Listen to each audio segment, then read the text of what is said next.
سلامونه، وخت مو په خیر. د اونۍ غوره خبرونو ته ښه راغلاست. د رادار دستګاه د وسایلو لومړۍ بسته له فرانسې څخه افغانستان ته راورسېده. د افغانستان د ملکي هوایي چلند اداره وایي د افغانستان د مستقلو رادارونو د لګولو قرارداد چې ارزښت 112 میلیونه یورو ته رسیږي د فرانسې له تاج شرکت سره لاسلیک شوی دی. د ملکي هوایي چلند اداره وایي د افغانستان دغه مستقل رادارونه د هیواد په 12 سیمو کې لګول کیږي چې هم به د افغانستان د هوایي حریم د کنټرول او هم به د افغانستان د فضا د اغیزناکې څارنې زمینه برابروي. د دې ادارې په وینا د افغانستان د فضا کنټرول به اوس له 0.45 فوټو ته لوړ شي. د افغانانو درې فرهنګي میراثونه د ملګرو ملتونو ښوونیزې علمي او فرهنګي ادارې یعنی یونسکو له لوري د افغانستان په نوم ثبت شول. دا درې میراثونه د میناتورۍ هنر، د بهزاد سبک یوازې د افغانستان په نوم، د وریښمینو د تولید او روزنې صنعت د افغانستان، آذربایجان، ایران، ترکیه، ترکمنستان او ازبکستان د ګډ میراث په نوم او یلدا شپه له ایران سره په ګډه د نړیوال ناملسونو فرهنګي میراثونو په توګه د 2022 کال د ثبت لپاره ومنل شو.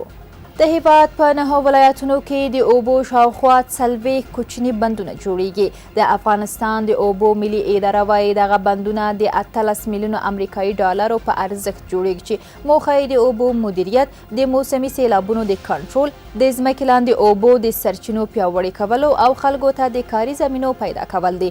د اوبو د زیرمه کولو دا کوچني بندونه په پنجشیر، پروان، تخار او یو شمېر نورو ولایتونو کې جوړیږي.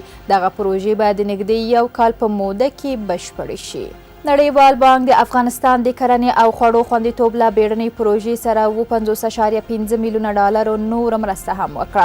د افغانستان د کرنې، مالدارۍ او اوبو لګولو وزارت ویاند اکبر رستمي وایي چې نړیوال بانک د خوړو خوندیتوب بیړنۍ پروژې فعالیتونه مثبت وارزول او مرسته یې اضافه کړه. د نوموړي په خبره له دې رقم به 20 میلیونه ډالر یې د کابل، هرات، بغلان او کندهار په ولایتونو کې د 4 سیلوګانو په جوړولو او بیا رغونې ولګول شي. رستمي زیاتوي 5.5 میلیونه ډالر به په 14 ولایتونو کې د اوبو لګولو شبکو په بیا رغونه، د اصلاح شویو تخمونو په ویش، د صفر انرژۍ سړو خونو جوړولو او د متراکمو بڼونو د رغولو په برخه کې لګول کیږي.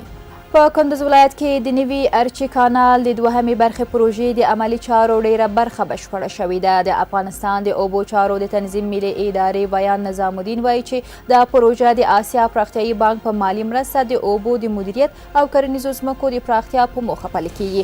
نوموړي د دغه پروژې د مالي لګښت په اړه څه نه دي ویلي، خو زیاته کړې چې په تطبیق سره به د یاد ولایت 3600 هکټاره کرنیزه ځمکه خړوبه شي.